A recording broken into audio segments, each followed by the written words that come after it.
Canal 2 de Jujuy. Mucho que ver con vos.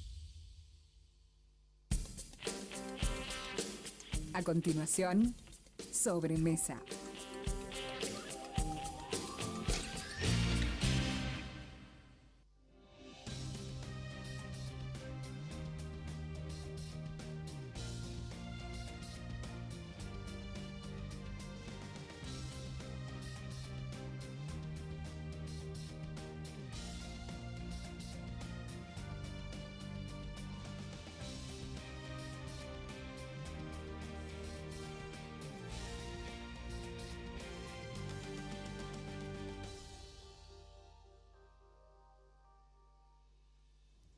Buenas tardes, amigos, bienvenidos a esta sobremesa. En la mañana de hoy se lanzó formalmente lo que es el Pacto Educativo Provincial. Lo importante es que en el infinito por descubrir habían referentes de todos los sectores, no solamente de la sociedad civil, sino también sectores políticos, los cuales es auspicioso. El gobernador fue muy claro, esto se va a comenzar a trabajar fuerte después de las elecciones, no mezclar lo que es el pacto educativo con una campaña política. Y esperemos que este pacto educativo no sea dogmatizado por algunos sectores y sea con un sentido amplio y sobre todo pragmático pensando en los próximos 30 años. ¿Por qué? Por los chicos, que el gran desafío son los chicos, aquellos chicos que hoy están en la escuela primaria. Recordemos que cuando entren a la edad laboral, el 60% de los trabajos aún no fueron inventados. O sea, es un mundo difícil, complejo, un mundo lleno de desafíos del que se viene, y este pacto educativo tiene que estar pensado y destinado para ellos. Otra noticia importante es lo que va a ocurrir el día viernes en Cauchari. Va a llegar Marcos Peña, va a llegar Arangure, va a llegar Frigerio, y se habla de algunos otros miembros del gabinete, como el caso de Hernán Lombardi. Van a ir con el gobernador, el vicegobernador y prácticamente todo el gabinete provincial a dar inicio formal a las obras de la planta de energía renovable en la localidad de Cauchari. Esto, ¿por qué tanta presencia nacional? Porque para el gobierno de Macri esto es emblemático. Macri, cuando asumió, anunció la necesidad de que Argentina comience a producir energías renovables, y esta planta que va a estar en Cauchari es la más grande de Latinoamérica, por eso tanta significancia. En un momento se pensó que venía el propio presidente Macri, pero todos recuerdan lo que le pasó a Macri cuando fue a Ecuador, que la altura lo afectó en su salud y tuvo que acortar su estadía en Quito y volver rápidamente a la Argentina. Por prescripción médica le dijeron que no suba a más de 4.000 metros, que es donde está la planta de Cauchari. Y el tercer tema de la jornada de hoy, esta mañana, cuando cumplimos la rutina de leer los diarios muy temprano, nos dábamos que muchos medios de la provincia estaban reflejando una denuncia que le plantearon a Guillermo Genefes y a su amonense, Guillermo Snopek. ¿Por qué? Porque cobraron viáticos indebidamente cuando Genefes era vicegobernador de la provincia y Guillermo Snopek era el vicepresidente primero de la Cámara. A ver, estamos hablando de aproximadamente, a valores actuales, de 1 millón de pesos. Esto demuestra, en caso que la justicia así lo dictamine y en base a las presentaciones que se hicieron, que estamos en manos de una banda de rateros.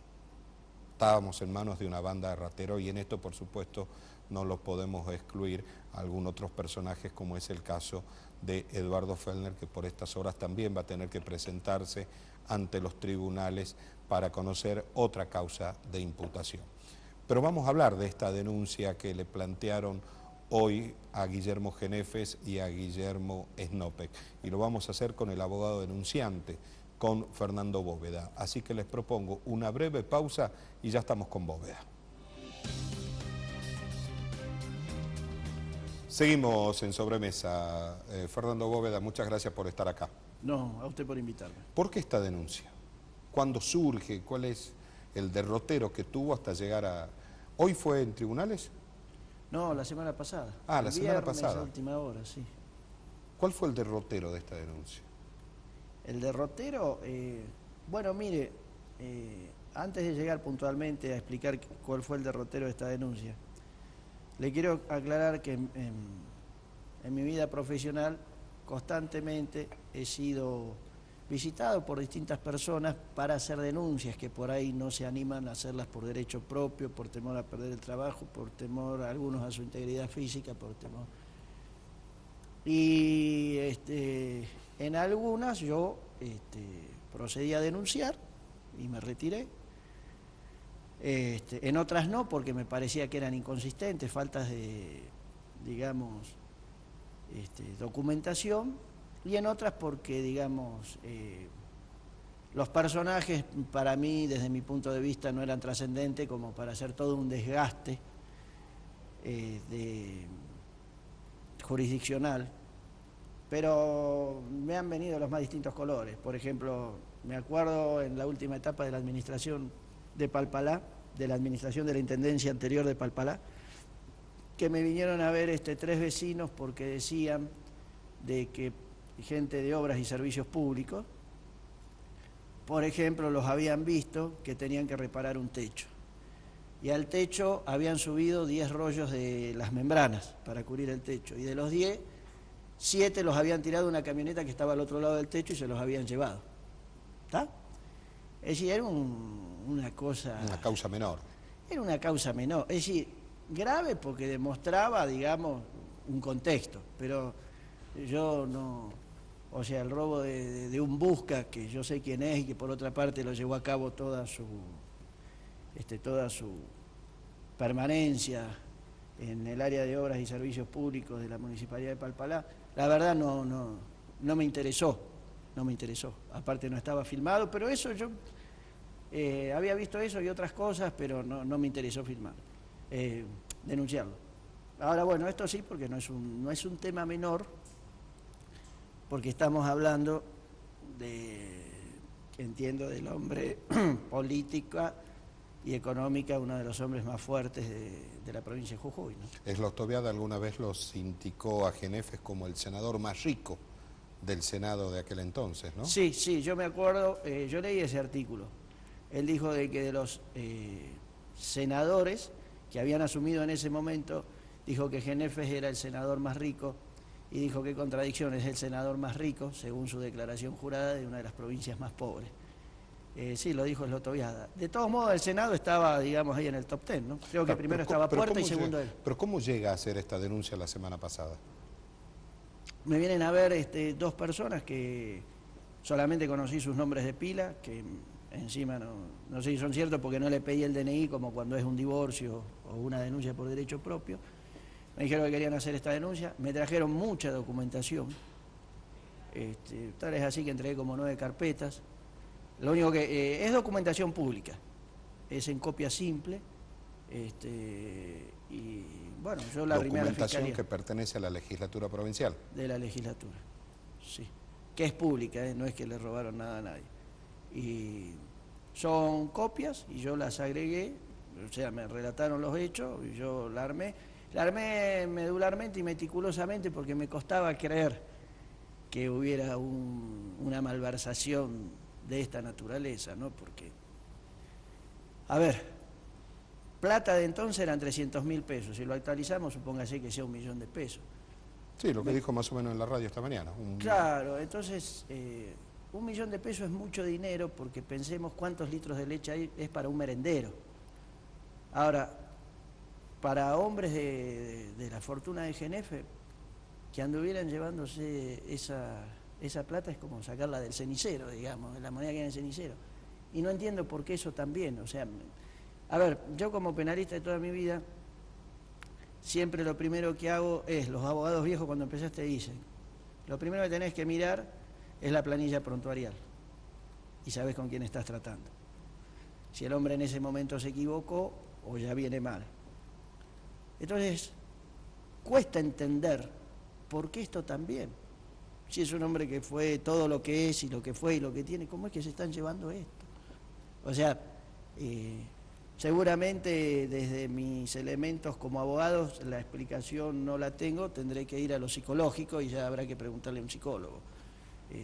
pues yo la verdad no lo entiendo. Pero que el hecho se produjo, desde mi punto de vista se produjo, por eso lo denuncié técnicamente, ¿no? ¿Cuál es el hecho en sí? Cobrar lo que no corresponde cobrar porque el viaje no se hizo. Y en muchos casos él estaba de gobernador, en lugar de Ferner, porque Ferner estaba en ausencia. Es decir, hay viáticos que, por ejemplo, él estaba de gobernador y cobraba viáticos como que salía. Entonces, como si está de gobernador acá suplantando a Ferner, ¿cómo va a cobrar viáticos como vicegobernador? Salvo que se clonara. Ese era el modus operandi. Y durante 4 años, sí. Y él, como máxima autoridad de la legislatura, levanta el teléfono, habla con el sector determinado y dice, liquide ese viático a favor de tal por tantos días. O sea, a ver, no sé lo que dijo él por teléfono, pero... Pero esa es la manera de proceder, digamos. Sería, sí. A alguien le tiene que decir que se liquide eso, sí. No sé si por teléfono directamente, pero lo concreto es que se liquidaban viáticos de viajes que no se hacían. ¿Cuántos viajes que no se hicieron logró? Yo denuncio 58 hechos. 58 en total. No, en total son 65. Algunas anomalías hay con Guillermo Snope. Que era vicepresidente primero de la Claro, Cámara. que son en 7 oportunidades.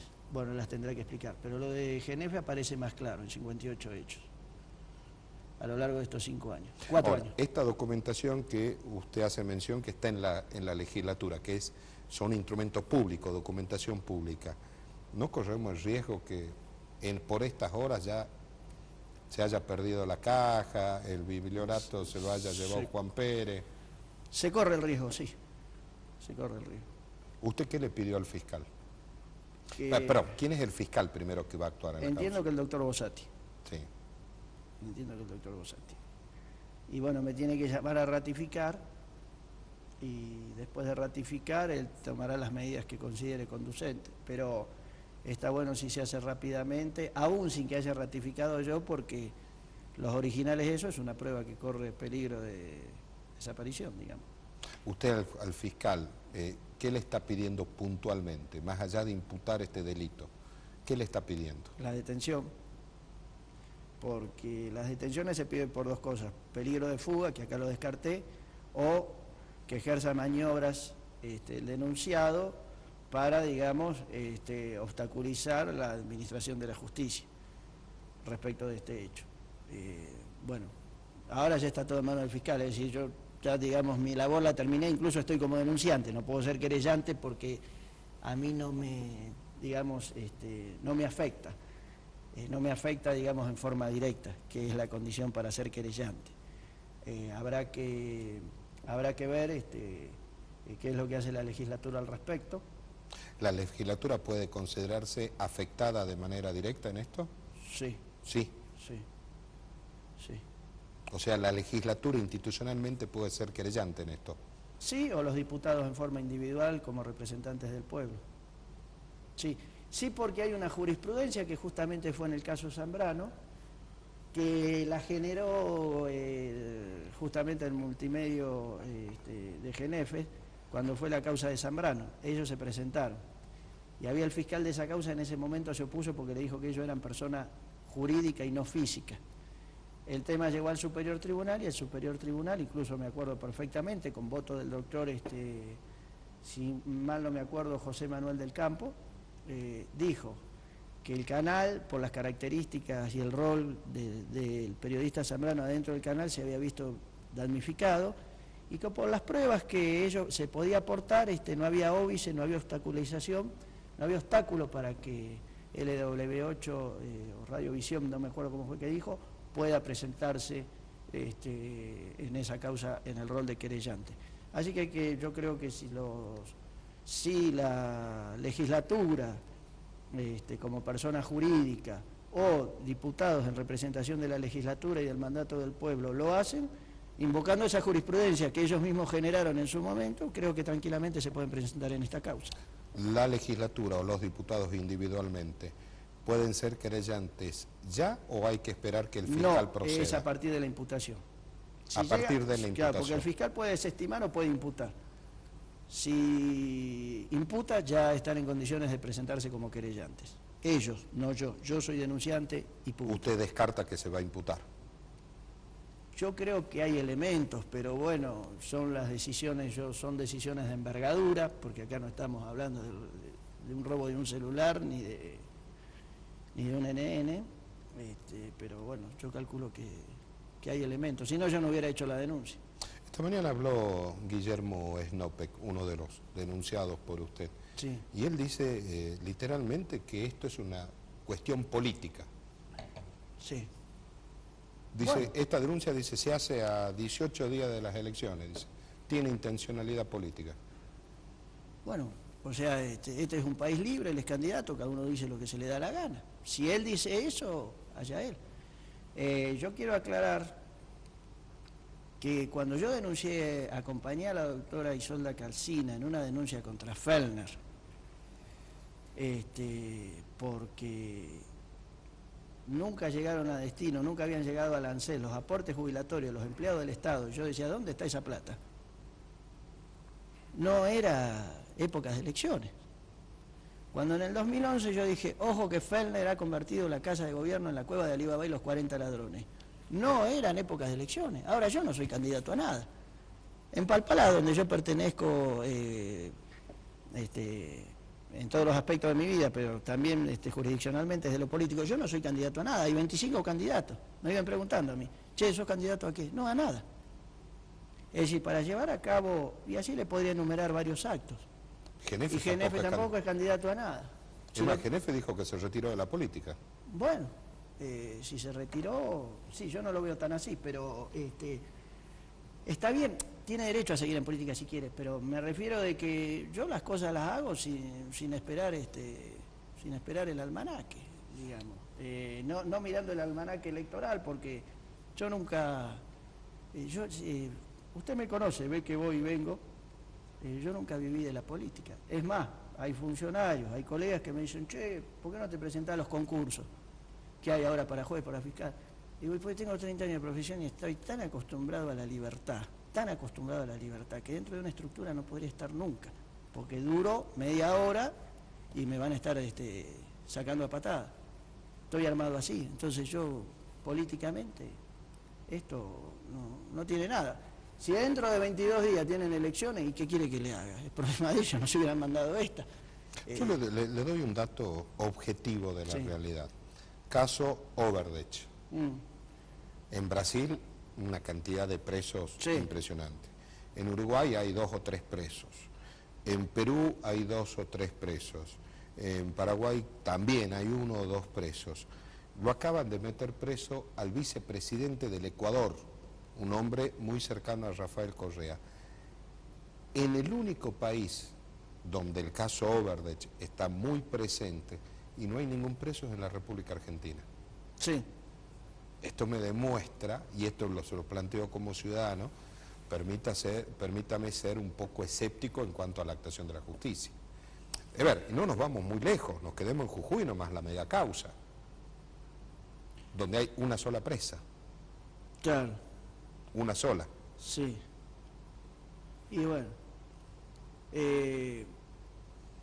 lo que usted dice es muy cierto, porque yo realmente no entiendo por qué Fellner no está preso.